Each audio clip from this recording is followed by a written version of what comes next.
In this video, you will learn how to remove TurboTax Deluxe. First, quit TurboTax. Make sure the application of TurboTax is closed. This will prevent any issues during the removal process.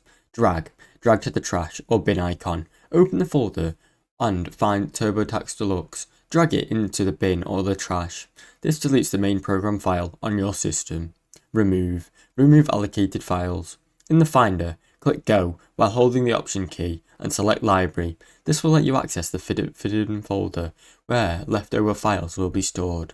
Delete any TurboTax related files in Library Cache, Library Logs, Library Preferences, and Library Application Support. These folders may contain save settings and cache data that should be removed. Empty the bin or trash. Right-click on the trash icon and select Empty Trash. This will permanently delete the app and related files on your computer. Restart your Mac. This will complete the removal process. Restarting your device will ensure all the system changes will take effect and memory is fully cleared. Now you know how to remove TurboTax Deluxe. Thanks for watching. Don't forget to like and subscribe.